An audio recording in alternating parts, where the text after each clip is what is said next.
તારીખ 29/10/2025ના રોજ બપોરના આશરે 4 વાગ્યાના સુમારે ઉધના વિસ્તારની ધર્મયુગ સોસાયટી આશાનગરની બાજુમાં આવેલા પ્લોટ નંબર 55 ખાતે આ ઘટના બની હતી।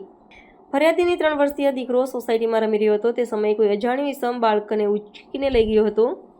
બાળકના વાળ લાંબા હોવાથી અને દેખાવમાં બાળકી જેવો લાગતો હોવાથી આરોપીએ તેને સરળતાથી શિકાર બનાવ્યો હોવાની પોલીસને આશંકા છે। બાળકની માતા સાધનાએ ફોન કરીને તેના પતિને જાણ કરી કે કોઈ વ્યક્તિ બાળકને લઈને જતું રહ્યું છે। તાત્કાલિક સોસાયટીમાં લાગેલા સીસીટીવી ફૂટેજ ચેક કરવામાં આવ્યા, જેમાં સ્પષ્ટપણે દેખાયું કે અજાણ્યો માણસ માસૂમ અનિકેતને ઉચકીને જઈ રહ્યો છે। આ દ્રશ્ય જોતા જ પરિવાર પર આપ તૂટી પડ્યું હતું અને તાત્કાલિક ઉધના પોલીસ સ્ટેશનમાં અપહરણની ફરિયાદ નોંધવામાં આવી હતી। ફરિયાદ મળતા જ ઉધના પોલીસની સર્વેલન્સ ટીમ તુરંત હરકતમાં આવી હતી। કેસની ગંભીરતા જોતા પોલીસે બનાવની જગ્યાની આસપાસના વિસ્તારના 200થી પણ વધુ સીસીટીવી ફૂટેજની ચકાસણી શરૂ કરી દીધી હતી। હ્યુમન સોર્સિસને પણ કામે લગાડવામાં આવ્યા હતા, જેથી આરોપીએ ગમે તે ભોગે ઝડપી શકાય। પોલીસની આ સઘન ઝડપી તપાસના આધારે અપહરણ કરનાર આરોપીની ઓળખ થઈ હતી। આરોપીનું નામ દાનિશ ઉર્ફે પપ્પુ નબન શેખ છે, જે પટેલનગર હરિનગર વિભાગ 2ની સામે ઉધના ખાતે રહે છે। આશ્ચર્યની વાત એ છે કે આરોપી જે સોસાયટીમાંથી બાળકનું અપહરણ કર્યું તે ધર્મયુગ સોસાયટીમાં રહેતો ન હતો, પરંતુ માત્ર અપહરણ કરવાના ઈરાદે ત્યાં આવ્યો હતો। તેનું રહેઠાણ ઘટના સ્થળથી માત્ર 1 કિલોમીટરના અંતરે હતું।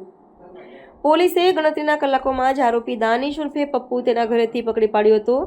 પોલીસે બાળકના અપહરણ પાછળ બદઇરાદાની આશંકા વ્યક્ત કરી છે। જોકે પોલીસે સમયસર કાર્યવાહી કરીને બાળકનું અપહરણ કરનારને ઝડપી લીધો, જેના કારણે કોઈ અનિચ્છનીય બનાવ બનતો અટક્યો હતો। શરૂઆતમાં આરોપીએ પોલીસ સમક્ષ પોતાની ઓળખ પપ્પુ યાદવ તરીકે આપી હતી, પરંતુ સઘન પૂછપરછમાં તેને પોતાનું અસલ નામ દાનિશ ઉર્ફે પપ્પુ નબન શેખ જણાવ્યું હતું। તપાસમાં એ પણ સામે આવ્યું છે કે આરોપી માત્ર 1 મહિના પહેલા જ ઉત્તર પ્રદેશથી સુરત આવ્યો છે અને અહીં સંચારના કારખાનામાં નોકરી કરે છે। ઉધના પોલીસે આરોપીની ધરપકડ કરીને બાળકના કાયદેસરના વાલીપણામાંથી લલચાવી ફોસલાવીને અપહરણ કરવા બદલ કાયદેસરની કાર્યવાહી હાથ ધરી છે।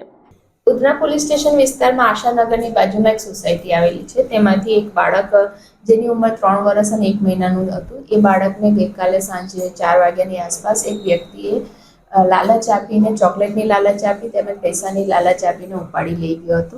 એ બનાવ બનતા જ ઉધનાના પીઆઈ દેસાઈ સરે ગંભીરતા એની દાખવીને સર્વેલન્સ સ્ક્વોડના પીએસઆઈ એમ કે અશ્વાની તેમજ તેના દ્વારા સુપરવાઇઝ થયેલા 4 હેડ કોન્સ્ટેબલોને એક અલગ અલગ ટીમ બનાવવામાં આવી ને એ ટીમે આશરે એ વિસ્તાર જે બનાવ બન્યો છે એ વિસ્તારની આસપાસના 200 જેટલા સીસીટીવી ચેક કરતા અને આરોપી જે બાળક લઈને જતો હતો એને પકડી પાડવામાં આવેલ છે। આરોપી શું કરે છે અને શા માટે અપહરણ કર્યું?